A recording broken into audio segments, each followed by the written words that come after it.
ಪಡವಾಯಿತು ಅಂತ ಆ ಥರ ಏನಾದರೂ ಧ್ರುವ ಸರ್ಜಾ ಅವರ ಪರಿಸ್ಥಿತಿ ಆಗಿದೆಯಾ? ನಿಮ್ಮ ರಿಯಾಕ್ಷನ್ ಏನು ಇದ್ರ ಬಗ್ಗೆ? ಯಾಕಂದರೆ ನಿಮಗೆ ತುಂಬ ಎಫೆಕ್ಟ್ ಆಗ್ತಿದೆ ಅಂತ ಅನಿಸುತ್ತೆ ಸಿನಿಮಾಗೆ.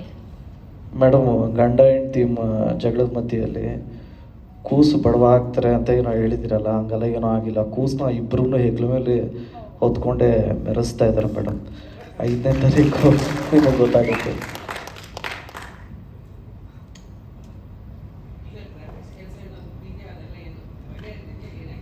ಸರ್, ಈಗ ಅದಕ್ಕೋಸ್ಕರನೇ ಡಿಲೇ ಅನ್ನೋದು ನಾನು ಕ್ಲಿಯರಾಗಿ ಹೇಳಿಬಿಟ್ಟೆ.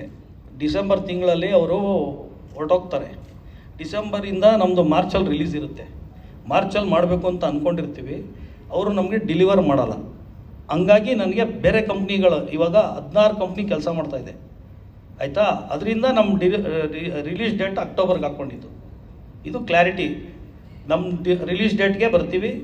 ಅದರಲ್ಲಿ ದಸರಾ ಅಕ್ಟೋಬರ್ 11ಕ್ಕೆ ನಮ್ಮ ರಿಲೀಸು. ಅದಕ್ಕೇನೂ ತೊಂದರೆ ಇಲ್ಲ. ಎಲ್ಲ ಕೆಲಸಗಳು ಸಾಗ್ತಾಯಿದೆ. ಯಾವ ಅಡಚಣೆ ತೊಂದರೆ ಅದಕ್ಕಿಲ್ಲ. CG ಕೆಲಸಗಳು ಸಂಪೂರ್ಣವಾಗಿ ಕಂಪ್ಲೀಟ್ಲಿ ಅಂಡರ್ ಕಂಟ್ರೋಲಲ್ಲಿ ದಿನ ಸೂಪರ್ವೈಸ್ ಆಗ್ತಾಯಿದೆ. ಆಮೇಲೆ ಒಳ್ಳೊಳ್ಳೆ ಕಂಪ್ನಿ ಮಾಡ್ತಾಯಿದೆ. ಅರ್ಜುನ್ ಸರ್, ಇದು ಸಾಮಾನ್ಯವಾಗಿ ನೀವು ಸಿನಿಮಾ ಸಿದ್ಧತೆಗಳು ಮಾಡ್ಕೋತೀರ, ಪೂರ್ವ ಸಿದ್ಧತೆಗಳೆಲ್ಲ ಮಾಡ್ಕೊಂಡಿರ್ತೀರಿ. ಒಂದು ಒಪ್ಪಂದ ಅಂತ ಆಗಿರುತ್ತೆ. ಅದಕ್ಕೆ ಸಂಬಂಧಪಟ್ಟಂಗೆ ಅದಕ್ಕೆ ಅನುಗುಣವಾಗಿ ನಿಮ್ಮ ಏನು ಸಂಭಾವನೆಗಳು ಈ ಥರದ್ದೆಲ್ಲ ಇರುತ್ತೆ. ನಾನು ಕೇಳ್ಪಟ್ಟಿದ್ದು ನಿಜಾನ ಸುಳ್ಳು ಅಂತ ನೀವು ಮೊದಲೇ ಹೇಳಿ. ವಾಣಿಜ್ಯ ಮಂಡಳಿನಲ್ಲಿ ಒಂದು ದೂರು ದಾಖಲಾಗಿತ್ತು. ಅದು ದೂರು ದಾಖಲಾಗಿರೋದು ನಿಮ್ಮ ಸಂಭಾವನೆ ಸಂಬಂಧಪಟ್ಟಂಗೆ ಅಂತ ಕೇಳ್ಪಟ್ಟೆ ನಾನು. ಆಮೇಲೆ ಅಲ್ಲಿ ಮಾತುಕತೆಗಳೆಲ್ಲಾಗಿ ಒಪ್ಪಂದ ಆಗಿದೆ ಅಂತ ಅಂದ್ಬಿಟ್ಟು ಅದನ್ನು ಸ್ವಲ್ಪ ಕ್ಲಿಯರ್ ಮಾಡಿ. ಏನೂ ಇಲ್ಲ ಸರ್, ನಮ್ಮದು ಪ್ರೊಡ್ಯೂಸರ್ದು ನಮ್ಮದು ಒಪ್ಪಂದಗಳೇನಿದೆ ಅದು ಲೀಗಲ್ ಆಗಿದೆ. ಅದನ್ನು ನಾವು ಲೀಗಲಾಗಿ ಕ್ಲಿಯರ್ ಮಾಡ್ಕೋತೀವಿ. ಆದರೂ ಇಲ್ಲಿವರೆಗೂ ನಾನು ಹೊರಗಡೆ ಎಲ್ಲೂ ಅದನ್ನು ತೊಗೊಂಡೇ ಬಂದಿಲ್ಲ. ಯಾಕೆ ಅಂತಂದರೆ ಎಲ್ಲರೂ ಕೆಲಸ ಮಾಡೋದು ದುಡ್ಡುಗೋಸ್ಕರ. ಅದು ನನ್ನ ಪ್ರೊಡ್ಯೂಸರ್ ಮಧ್ಯದಲ್ಲಿ ಯಾವುದೇ ರೀತಿ ಭಿನ್ನಾಭಿಪ್ರಾಯಗಳೇನಿಲ್ಲ. ಕೊಡಬೇಕು ತಗೋಬೇಕು ಅನ್ನೋದ್ರಲ್ಲಿ ಅದನ್ನು ನಾವು ಡಿಸೈಡ್ ಮಾಡ್ಕೋತೀವಿ. ಅದೇ ವಾಣಿಜ್ಯ ಮಂಡಳಿನಲ್ಲಿ ಅದು ಡಿಸೈಡ್ ಆಗಿರಬೇಕು. ವಾಣಿಜ್ಯ ಮಂಡಳಿಲಿ ನಾವು ಸಿನಿಮಾ ಮಾಡ್ಬೇಕಾದ್ರೆ ವಾಣಿಜ್ಯ ಮಂಡಳಿಗೆ ಹೋಗಿ ನಾವು ಒಂದು ಸಿನಿಮಾ ಮಾಡ್ತಾ ಇದೀವಿ ಅಂತ ನಾವು ಅಲ್ಲೇನು ನಮ್ಮ ಮತ್ತೆ ಉದಯ್ ಮೆಹ್ತೋರ್ ಮಧ್ಯದಲ್ಲಿ ಈ ಥರದ್ದಿದೆ ಅಂತಲೂ ಹೇಳ್ಕೊಂಡಿಲ್ಲ. ಶುರು ಮಾಡಬೇಕಾದ್ರೂ ಅವ್ರ ಹತ್ರ ಹೋಗಿಲ್ಲ. ಇದನ್ನ ಕ್ಲಿಯರ್ ಮಾಡ್ಕೋಬೇಕಾದ್ರೂ ಹೋಗಿಲ್ಲ. ಯಾಕೆ ಅಂತಂದ್ರೆ ಅದಕ್ಕೆ ಅಂತ ನಾವು ಫಸ್ಟೇ ಒಂದು ಸಿನಿಮಾ ಮಾಡೋಕ್ಕಿಂತ ಮುಂಚೆನೆ ಡೈರೆಕ್ಟರು ಮತ್ತೆ ಪ್ರೊಡ್ಯೂಸರ್ ಮಧ್ಯದಲ್ಲಿ ಒಂದು ಒಪ್ಪಂದ ಆಗುತ್ತೆ. ಅದು ಕಾನೂನು ಪ್ರಕಾರವಾಗಿ ಆಗಿರುತ್ತೆ. ಯಾಕೆಂತಂದ್ರೆ ಇವತ್ತೆಲ್ಲ ನಡೀತಾ ಇರುವಂಥದ್ದು ಒಪ್ಪಂದಗಳ ಮೇಲೇನೆ. ಯಾಕೆ ಅಂತಂದ್ರೆ ನಾಲ್ಗೆ ಮೇಲೆ ಯಾರು ನಿಲ್ಲಲ್ಲ ಅನ್ನೋದಿದೆಯಲ್ಲ. ನಾನಾದ್ರೂ ನಿಲ್ದೇ ಇರ್ಬೋದು, ಯಾರೇ ಎದುರುಗಡೆ ಇರೋರಾದ್ರೂ ಯಾರು ನಿಲ್ದೇ ಇರ್ಬೋದು. ಅಂದ್ರೆ ಇಡೀ ನಾನು ಓವರ್ ಆಲ್ ಆಗಿ ಹೇಳ್ತಾ ಇದ್ದೀನಿ. ಅದಕ್ಕೋಸ್ಕರ ಒಪ್ಪಂದಗಳ ಮೇಲೆ ಎಲ್ಲಾ ಕೆಲಸಗಳು ನಡೀತಿವೆ ಕಾರ್ಪೊರೇಟ್ ಸ್ಟೈಲಲ್ಲಿ. ಅದೇ ರೀತಿ ನಮ್ಮ ಸಿನಿಮಾನು ನಡ್ಕೊಂಡು ಹೋಗ್ತಾ ಇದೆ ಸರ್, ಅಷ್ಟೇ. ಅವ್ರ ಮಧ್ಯೆ ನಮ್ಮದೇ ಯಾವುದೇ ರೀತಿ ಭಿನ್ನಾಭಿಪ್ರಾಯಗಳಿಲ್ಲ. ಅದೇ ವ್ಯವಹಾರಕ್ಕೆ ಸಂಬಂಧಪಟ್ಟ ವ್ಯವಹಾರ. ಅದು ಕೊಡೋದು ತಗೊಳ್ಳೋದು ನನ್ನ ಮತ್ತೆ ಅವರ ಮಧ್ಯೆ ಇರುವಂತ ಸಂಬಂಧ ಸರ್ ಅದು. ಅದನ್ನ ಈಗ ಅಪ್ಪ ಅಮ್ಮನ ಈಗ ಒಂದೇ ತಾಯಿ ಮಕ್ಕಳು ಹೊಟ್ಟೆಲ್ ಹುಟ್ಟಿದಂತ ಇಬ್ರು ಮಕ್ಳೇ ಗುದ್ದಾಡ್ಕೋತಾರ ಆಸ್ತಿಗೋಸ್ಕರ ಅಂತಂದಾದ್ಮೇಲೆ ನಾವು ಒಂದ್ ಸಿನಿಮಾ ಮಾಡ್ಬೇಕಾದ್ರೆ ಸಣ್ಣ ಪುಟ್ಟ ಜಗಳ ಬಂದೇ ಬರುತ್ತೆ. ಸಣ್ಣ ಪುಟ್ಟ ಜಗಳ ಬಂದಾಗ ವಾಣಿಜ್ಯ ಮಂಡಳಿಗೆ ಹೋಗ್ಬೇಕಾದ್ದೇನಿಲ್ಲ. ವಾಣಿಜ್ಯ ಮಂಡಳಿಗೆ ನಾನು ಹೋಗಿಲ್ಲ ಸರ್. ಸರ್, ಈಗ ಅದು ಆಲ್ರೆಡಿ ರಿಸಾಲ್ವ್ ಆಗಿದೆ, ಆಯ್ತಾ. ನಾನು ಕ್ಲಾರಿಟಿ ಹೇಳಿ ಸರ್. ಅದು ಯಾಕೆ ಕೇಳಿದ್ದು ಅಂತ ಹೇಳ್ಬೇಡ. ಅದು ನಿಮ್ಮಿಬ್ಬರ ಮಧ್ಯದ ವಿಷಯಕ್ಕಲ್ಲ ಕೇಳ್ತಾ ಇದ್ದೀನಿ. ಇಡೀ ಇವತ್ತಿನ ಕನ್ನಡ ಸಿನಿಮಾ ಇಂಡಸ್ಟ್ರಿಯ ದೃಷ್ಟಿಯಿಂದ ಹೇಳ್ತಾ ಇದ್ದೀನಿ. ಒಂದು ಸಿನಿಮಾ 240 ದಿನ ಶೂಟಿಂಗು, 300 ದಿನ ಶೂಟಿಂಗು ಅಂತೆಲ್ಲ ಮಾಡ್ತಿದ್ದೀವಲ್ಲ. ತಮಿಳು ಸಿನಿಮಾ ಇಂಡಸ್ಟ್ರಿ ಇದು ಬಂದಾಗಲಿಕ್ಕೆ ಹೋಗೋ ದಾರಿ ಏನಿದೆ. ಇವತ್ತು ನಿನ್ನೆ ಪ್ರೆಸ್ ಕಾನ್ಫರೆನ್ಸ್ ಇತ್ತು ತಮಿಳು ಸಿನಿಮಾ ನಿರ್ಮಾಪಕರ ಸಂಘದಿಂದ. ನವೆಂಬರ್ 1 ಎಲ್ಲ ಹೀರೋಗಳು ಅವರವ್ರ ಕೆಲಸಗಳು ಮುಗಿಸಿ ಅಂತ ಅಂದ್ಬಿಟ್ಟು. ನಾನು ಬರೀ ಮಾರ್ಟಿನ್ನ ಹಿನ್ನೆಲೆಯಲ್ಲಿ ಈ ಪ್ರಶ್ನೆ ಕೇಳ್ತಾ ಇಲ್ಲ. ಒಬ್ಬರು ನಿರ್ದೇಶಕರು ಅದನ್ನು ಒಪ್ಕೊಂಡ್ಮೇಲೆ ಪ್ರೊಡ್ಯೂಸರು ಮತ್ತು ನಿರ್ದೇಶಕರ ಮಧ್ಯೆ ಅದೇ ಒಪ್ಪಂದಗಳು, ಹಣಕಾಸು ವ್ಯವಹಾರ ಅವರಿಬ್ಬರ ಮಧ್ಯೆ ಆದರೂ ಕೂಡ ಅದನ್ನು ಇಂಡಸ್ಟ್ರಿಯನ್ನು ಹಾಳು ಮಾಡುವ ಅಥವಾ ಇಂಡಸ್ಟ್ರಿಗೆ ಎಫೆಕ್ಟ್ ಆಗೋ ಥರ ಆಗಬಾರ್ದು ಅನ್ನೋ ಕಾರಣಕ್ಕೆ ಸರ್ ಒಂದು ನಿಮಿಷ. ಇಂಡಸ್ಟ್ರಿನ ಹಾಳು ಮಾಡೋ ವಿಚಾರ ಅಂತ ಬಂದಾಗ ನಾನು ಆ ರೂಟಲ್ಲಿ ಇಲ್ಲ ಸರ್.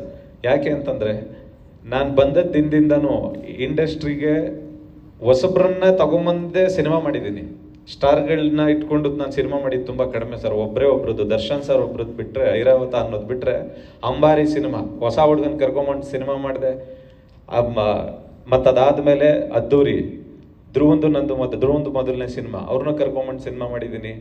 ಅದಾದ್ಮೇಲೆ ದರ್ಶನ್ ಸರ್ದು ಐರಾವತ, ಅದಾದ್ಮೇಲೆ ಅಗೈನ್ ರಾಟೆ, ಧನಂಜಯನು ಇಟ್ಕೊಂಡು ಸಿನಿಮಾ ಮಾಡಿದ್ದು. ಅದಾದ್ಮೇಲೆ ಕಿಸ್ ಅಂತ ಸಿನಿಮಾ ವಿರಾಟ್ ಮತ್ತು ಶ್ರೀಲೀಲನ್ ಇಟ್ಕೊಂಡು ಸಿನಿಮಾ ಮಾಡಿದ್ದು. ಇದೆಲ್ಲ ಹಾಳಾಗಿರೋ ಪ್ರೊಸೆಸ್ ಅಲ್ಲ ಸರ್. ಸಿನಿಮಾ ಇಂಡಸ್ಟ್ರಿಗೆ ತುಂಬಾ ಜನ ಟೆಕ್ನಿಷಿಯನ್ಸ್ ಬಂದಿದ್ದಾರೆ, ತುಂಬಾ ಹೀರೋಗಳು ಬಂದಿದ್ದಾರೆ, ತುಂಬಾ ಹೀರೋಯಿನ್ಗಳು ಬಂದಿದ್ದಾರೆ. ನನ್ನ ಸಿನಿಮಾದಲ್ಲಿ ಕೆಲಸ ಮಾಡಿರೋರೆಲ್ಲ ಹೊಸಬ್ರೆ ಸರ್. ಅರ್ಜುನ್, ನೀವು ಹಾಳು ಮಾಡ್ತಾ ಇದ್ದೀರಿ ಅಂತ ಹೇಳ್ತಾ ಇಲ್ಲ. ಇವತ್ತು ಅಲ್ಲ, ಆ ರೂಟಲ್ಲಿ ನಾನು ಇಲ್ಲ ಅಂತ ಹೇಳ್ತಾ ಇದ್ದೀನಿ ಸರ್. ಇವತ್ತು ಕನ್ನಡ ಸಿನಿಮಾ ಇಂಡಸ್ಟ್ರಿ ಹೋಗ್ತಾ ಇರೋದಾರೆ, ಅಲ್ಲೊಂದು ಇಲ್ಲೊಂದು ಸಿನಿಮಾಗಳು ಈ ಥರದ ಸಿನಿಮಾಗಳಾಗತ್ತೆ. ಅದಕ್ಕೇನಾದ್ರೂ ತೊಂದರೆಗಳಾದಾಗ ಅದು ಬೇರೆ ಕಡೆನೂ ಎಫೆಕ್ಟ್ ಸರಿ, ಆಗುತ್ತೆ. ಇದು ಇಲ್ಲ ಇಲ್ಲೊಂದು ಸಿನಿಮಾಗಳಾಗತ್ತೆ ಅನ್ನೋದಕ್ಕಿಂತ ಹೆಚ್ಚಾಗಿ ದೊಡ್ಡ ಸಿನಿಮಾಗಳನ್ನ ಮಾತಾಡೋದು.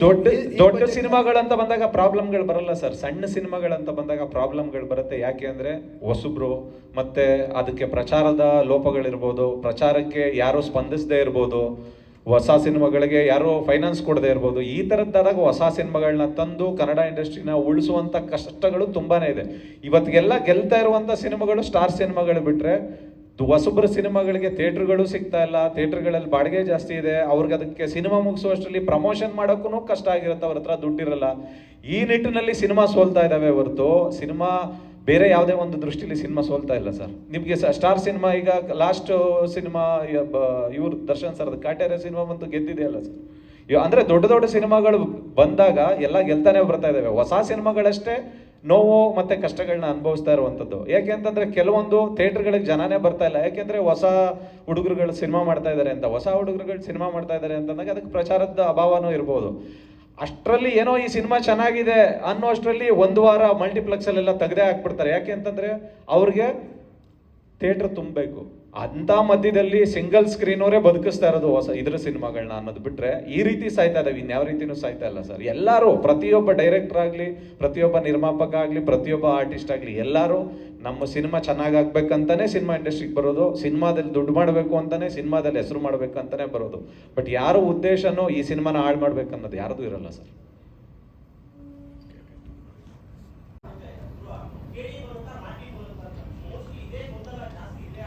ಗೊಂದಲ ಏನ್ ಮಾಡ್ಕೋಬೇಡ. ಆಲ್ರೆಡಿ ಅಕ್ಟೋಬರ್ 11 ಅಂತ ಡೇಟ್ ಹಾಕಿಲ್ವಾ? ಗೊಂದಲ ಯಾಕೆ ಮಾಡ್ಕೊಳ್ಳೋದು?